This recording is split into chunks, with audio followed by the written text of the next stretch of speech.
Welcome to another episode of The Brand Called You, a podcast and podcast show that brings you leadership lessons, knowledge, experience, and wisdom from thousands of successful individuals from around the world. I'm your host, Ashutosh Garg, and today I'm delighted to welcome an accomplished entrepreneur from the world of food and food tech from Wisconsin, USA, Mr. Nathan Allman. Nathan, welcome to the show. Yeah, thanks for having me, Ash. Thank you. Nathan is the co-founder of Chefs for Seniors. He's been recognized as one of entrepreneurs and Entrepreneur Magazine's top franchisees to start under $50,000. So, Nathan, you co-founded Chefs for Seniors with your father in 2013. What was the inspiration for the two of you to take this entrepreneurial step together?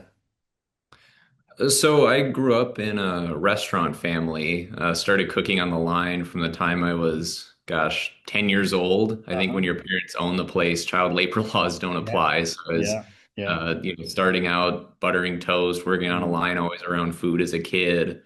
And then when I was in college at University of Wisconsin in the business school, mm, my great grandmother, who was very close to growing up, had to mm, move into an assisted living mm, facility. mm, And she literally went in there kicking and screaming. mm, She was living in her home at the time that she'd been in for 60 years. She was obviously very comfortable there and wanted to age in place. But, one of the main reasons that she had to move into that nursing home was because she stopped cooking mm. and was resorting to things that were convenient, like eating, popcorn for dinner Yeah. or baked potato. And so that was the main reason that she had to move into that facility. And so, reflecting on that experience, my father and I, he has decades of experience as a chef and restaurant owner, were thinking, well, what if there was a service out there that could actually put a chef in a senior's home Mm. and make a head meal preparation for the week? And maybe Wow. that, would be a service that could help someone like my grandmother. Mm, And so that was kind of how the idea originated. mm. And I actually was a junior in college when we started taking steps to turn the idea into an actual business. Wow. Wow. What an amazing story. Thank you for sharing this. Nathan, what were some of the biggest personal challenges you faced in transitioning from the restaurant world to launching a service-based business? Well, obviously, there are some similarities between what we do with Chefs for Seniors and the restaurant industry. I think, the biggest one is in the restaurant industry, you're providing a product to people. Hmm. You kind of have your recipes, your way of doing things, and if people don't like a dish that you prepared, Hmm. there's so much that you can do to modify that. With a service business like what we're offering, where we actually have a chef go into our client's home for a couple hours every week. It's so customized to the individual, and it's so much more than just the food itself. It's Hmm. also about a relationship that the chef has with that client. A Hmm. lot of people will ask us, well, why don't you guys just deliver meals to the front door? There are hundreds of companies out there that do meal delivery. The Hmm. reason we have our chefs in the client's home is because we can customize for different Yeah. food preferences and dietary concerns. We're able to make meals that, maybe fit something like a diabetic diet if that's necessary, or, even culturally specific Yeah. diets like kosher, halal meals. But it's also that relationship too. I Hmm. mean, for a lot of our clients, that chef might be the only person that they see in a given day or given week. Hmm. Wow. Wow. And how did the idea of combining nutrition, senior care, and chef prepared meals come together? Yeah, so I think we looked at a lot of the other businesses and services that were out there in the market. Hmm. Here in the States, we have an organization called Meals on Wheels. It's Hmm. actually the nation's largest non-for-profit that provides home delivered meals to seniors across the country. And so when you talk to a lot of folks about nutrition for seniors, Hmm. the assumption that a lot of people make is, oh, well, Meals on Wheels takes care of that. They've got that covered. And what we identified was a real gap there, where a lot of these Meals on Wheels programs had, first of all, long waiting lists. They aren't able to customize for specific dietary concerns, Hmm. and you a lot of times have to meet certain income thresholds Hmm. or other criteria like being homebound in order for you to qualify to get a free meal. So we felt like we could be sort of the premium version of Meals on Hmm. Wheels. So that was how we kind of came up with the idea for offering a service that would go into folks' homes and, like I was saying, could customize it specifically to what they were looking for. Wow, wow. You also mentioned that the service goes beyond just meal preparation because the senior uh, client is probably meeting your chef as the only person. Tell me a little bit more about how does the service go beyond meal preparation to improve the lives of seniors? Yeah, that was one of the interesting things that we learned very early on when we started the business here in Wisconsin. We, being former chefs, very much focused on the food. We would go into someone's home and, put our heads down and really focus on the meals we were preparing. And I remember the very first client I ever cooked for, her name was Carol, and I was really busy working in the kitchen, and she came up and poked her head in the kitchen. And I said, "Oh, Carol, is there something I can help you with?" And she said, "Yeah. Do you Mm. talk?" And then that was a really eye-opening moment for me. I Yeah, realized, like, oh wow, this is about so much more than the food. yeah, She wants to have a conversation with me. correct. And as I continued servicing more and more clients, what I realized is that loneliness is just an epidemic. And you Correct. can read some of the studies on that say that loneliness can be as dangerous to someone's health as smoking a Mm, pack of cigarettes. And the fact that the chef is coming into the home, gives the client maybe a reason to do their hair that day, get their kitchen cleaned up because they have mm. that friendly visit that becomes a part of their weekly routine. Yeah, yeah, absolutely. And company is so critical as you get Mhm. older, so that's fantastic. Nathan, in what ways have clients reported feeling more independent or happier? And this is the words I picked up from what you sent to me after joining Chefs for Seniors. We have a huge emphasis on helping folks age in place for as long as possible. There was a recent study from the AARP that showed that I think it was like 95% of seniors would like to stay in their homes for as long as possible. Mm, And if you look at our website, you can see over 750 reviews from clients who have used our service across the country. And not just the clients themselves, but also family caregivers, maybe a daughter or son that's mm, concerned about mm, mom or dad, or even healthcare professionals. A lot of the referrals we get are from doctors, discharge planners, and dietitians. mm. But it's amazing when you go from, as a senior, if you go from eating, frozen meals or food that's just generally unhealthy to eating freshly prepared meals Yeah. that are customized to your specific diet and made fresh in your home. The Mm, analogy I always like to use is it's like watering a house plant. I mean, you see mm, these folks have more energy. They sort of come back to life a little bit. And we've mm, heard that hundreds of times over in the last 12 years that we've been doing this. Amazing. You know, clearly what happens with you is you probably have got a large team of chefs who go to multiple homes and curate their diets. But how do you ensure consistency and quality across all your locations? Because it's your brand they're carrying in. Yeah, so we started franchising the concept in 2018. And what Hmm. that means is, of course, that each one of our franchisees is an independently run business. Mm, So as a franchise, you kind of have to toe that line between, what we as the franchisor are able to control and things that we're not. A lot of that is backed up, or a lot of the quality control and consistency that we implement is going to be backed up by our technology platforms that we have. mm, So we have our field service software platform that all of our franchise owners use that allow us to, mm, ensure that the chefs are arriving at the home on time, they're taking pictures of the food. We also have our comprehensive recipe database of almost 200 items that are registered dietitian reviewed that mm, our chefs will work off of. And then we also have a comprehensive training program. So all of our franchisees go through our training program here in Wisconsin, where we teach them, not only how to execute the service, but, how to run the business up to our standards. mm. And since you mentioned technology, my next question is, how are you using technologies to support your operations or improve the client experience?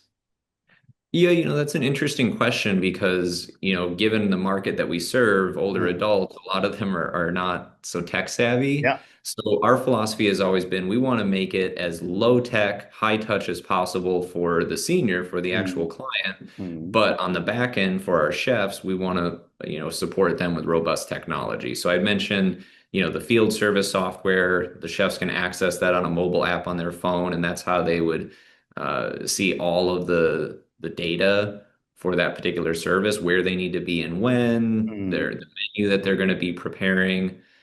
We also, to support our franchise owners, we have something called our Franchise Support Center. hmm So it's literally thousands of different webinars, educational webinars, classes that folks can take, articles on how they should be running their business.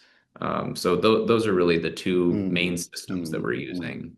A few minutes back, you were also telling me about how you were able to tailor menus for clients, diabetes or halal. Um, how do you actually go about tailoring these menus um, with so many different special dietary needs or health conditions? And what kind of training do you give to your chefs? Yeah, so we really see our role as more the carpenter rather than the architect. The Hmm. client and their healthcare professionals are the architects, and Yeah. then we can execute on that diet plan. Mm, If you look at our menus currently, they are categorized into different dietary concerns, some mm, of the popular ones being low sodium, Mediterranean diet, diabetic friendly, kidney friendly. So if somebody has one of those more common dietary concerns, they mm, can look at a more limited version of our recipe collection and choose options that fit that specific diet. mm. But if they have something that's maybe more involved, like for example, kosher meals in some cases can be, kind of complicated with certain foods you can eat at Yeah. certain times of the year or rules around like pots and pans that you can use. In that case, we're either, working with the client to do what we call a custom service, Hmm. where we might be spending extra time in the home menu planning. Or in some cases, if it's more of a health related dietary concern, we can even work with the client's doctor or registered dietitian. So if that doctor provides the client with, information on what they should or shouldn't be eating, the chef can take that information and execute on that in the home and create a meal Mm, plan mm, specific to that individual. mm, mm. But let me just ask you a further clarifying question for myself. If I'm your client, um, is it that I'm expected to give a 7-day plan to you because you said your chef comes once a week? Or is it that, am I supposed to keep all my raw material ready? I mean, how does this whole thing work? I'm fascinated. Yeah, so I think there's a misconception sometimes that we're coming into the home and making 21 meals for folks, and Mm, that's not actually what we do during a service. What a chef is doing is coming in and making generally about a dozen servings of meals mm, in a 2 hour time period in the client's home, and those can mm, be breakfast meals, lunch meals, or dinner meals. mm, So if you look at the way the whole service works from the beginning, we initially meet with the client and have an initial consultation. So we learn about what their specific needs are and customize a service plan to kind of meet them where they're at. mm. And then on what we call the service day, the chef would purchase groceries at a local grocery store en route to Okay. the client's home. So they're Mm, buying all of the ingredients fresh mm, and then coming into the client's home with our toolbox, pots, mm. pans, cutting boards, everything that they would Okay. need to do the Mm, service besides the obvious appliances in the mm, client's home. And then generally they're in the home for about 2 hours doing the actual meal preparation. And during that time, it's a very interactive, kind of fun experience where the chef is chatting with the client while they're mm, cooking. mm, And then we package up the meals in individual containers, store them typically in the refrigerator, depending on how often the chef is cooking. We mm. clean up the kitchen. We know that that's really important. Nobody wants their kitchen left a mess. Yeah. And then the last step is that the chef would sit down with the client and come up with a menu for the next service. So Okay. the idea is that people are using it kind of like an ongoing subscription on a weekly basis. Hmm. Amazing. And what happens if I suddenly have a change of mind when your chef arrives and say, "Can you make me something different?" Yeah, it depends. If the chef is able to use inventory that the client has on hand. So, obviously the chef just purchased ingredients for that particular service, Yeah. but if they show up and the client, maybe wants something extra and they have the They ingredients would do for it. it, a lot of times the chef can accommodate Amazing. that. I think that's the Amazing. great thing about what we do is it's Yeah. so flexible to the individual. Everybody Correct. uses the service a little bit differently. Correct. Fascinating. You've expanded to over 95 markets. What have been the key drivers of this growth? Well, I think looking at it on kind of a high level, we have very much focused on supporting existing franchise owners and making sure that their businesses are successful. Because in the franchising world, when you're trying to sell new franchise locations, the first question anybody's going to ask is, can I talk to somebody else who's Mm. already doing Yeah, it? And yeah. so, in order for us to have people to do those diligence calls, we have to have successful franchise owners. So, Mm. first and foremost, our priority is always supporting existing franchise owners. In terms of how we've gotten new franchises on board, a lot of that has been through digital marketing. We do quite a bit of Facebook and Instagram advertising, as well as LinkedIn ads targeted specifically to industry professionals like Mm. chefs. Mm. And then a lot of it, frankly, is referrals from existing franchise Yeah. owners. Chefs kind of all know each other. So, Mm. a lot of times a franchisee will introduce the opportunity to a friend of theirs or a colleague that lives in a different part of the country. Mm. And what role do sustainability or locally sourced ingredients play in the service? The client has 100% control over the grocery shopping experience. They can tell the chef what store they'd like them to shop at, whether they want the chef to purchase, organic, grass-fed, local ingredients. Mm. So we really leave that up to the client and what their preferences are. Obviously, some folks, are more budget conscious and just want to have as low of a grocery bill as possible. Others, really prioritize those premium ingredients because the way our service is priced is we have the price for the chef's time and then the groceries that the chef buys are just a pass through to the client. Mm. So if they want those premium ingredients, the chef is happy to purchase them. Okay, okay. I have time for two more questions for you, Nathan. How do you see senior care and food service industries evolving over the next few years? Yeah, a big question for sure. I think a couple of things that come to mind. One would be insurance reimbursement. We've seen in the last 4 or 5 years, particularly Medicare Advantage plans, which is private Medicare insurance here in the US, Mm. is able to offer reimbursement for meal services. Most Medicare Advantage plans don't right now, but I think that's something that's going to change in the future because these insurance companies are starting to understand the Mm. importance of nutrition in overall preventative health Yeah. and preventing folks from going in and out of the hospital every 30 days. So I would really like to see more reimbursement from insurance companies for services like ours. Hmm. I also think in the senior care space, there's a big trend toward small group residential care homes. So Mm. rather than building these very large, nursing homes, assisted living facilities that can have hundreds or even thousands of beds, I Mm. think post-COVID, we've seen more of a trend of small residential care homes that might have, 6 to 12 residents.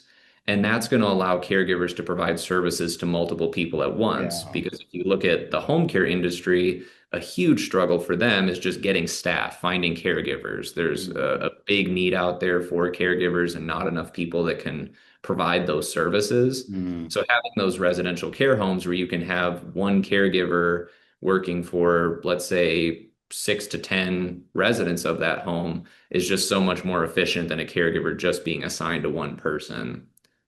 I also think, going back to nutrition, generally there's more awareness now on healthy eating and the importance of diet as it relates to preventative health. Mm. That's one of the reasons that we just did a huge menu overhaul to kind of align ourselves with this growing food as medicine movement. So we had a registered dietitian review all of our menu items and then actually categorize them into different dietary concerns as well, just Mm. because I think that's something that everybody compared to 10, 15 years ago is so much more aware of. Mm. And then the last thing I would say is when we look at hiring chefs for food service workers, I think in the post-COVID world, food service workers have higher expectations for Mm. what they're paid, their work-life balance, working conditions compared to, what their expectations were before COVID. I see that trend continuing. Mhm. I think one thing that's going to be interesting, especially in the restaurant world, is the impact that AI is going to have Yeah. on that industry.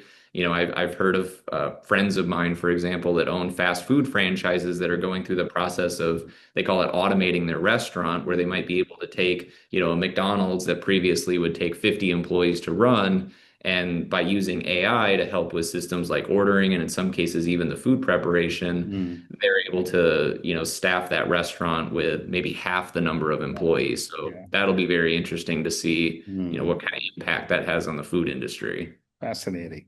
And my last question for you, Nathan, given the fact that you run a restaurant, you've got this amazing service for seniors, do you see any synergies with offering new services or innovations for this incredible community of seniors and chefs that you have developed across so many different cities?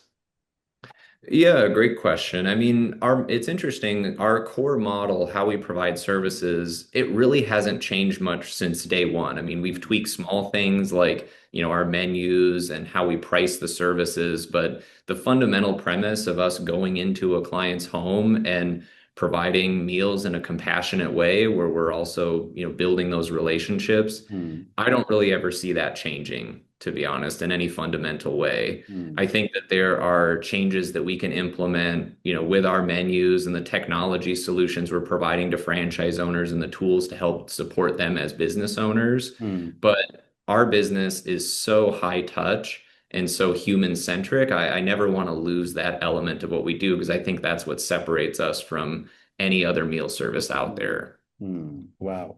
And on that note, Nathan, I just want to say what a fabulous conversation this has been. Thank you so much for talking to me about chefs for seniors. And, it just shows what a personal experience with your grandmother seems to have become a business enterprise for you and your dad. But what an amazing service for so many seniors in North America and maybe someday around the world. Thank you for, Yeah, someday. yeah, thank you for speaking to me and good luck to you. Yeah, thank you so much. Thank you for listening to the Brand Called You videocast and podcast, a platform that brings you knowledge, experience, and wisdom of hundreds of successful individuals from around the world. Do visit our website www.tbcy.in to watch and listen to the stories of many more individuals. You can also follow us on YouTube, Facebook, Instagram, and Twitter. Just search for the brand called You.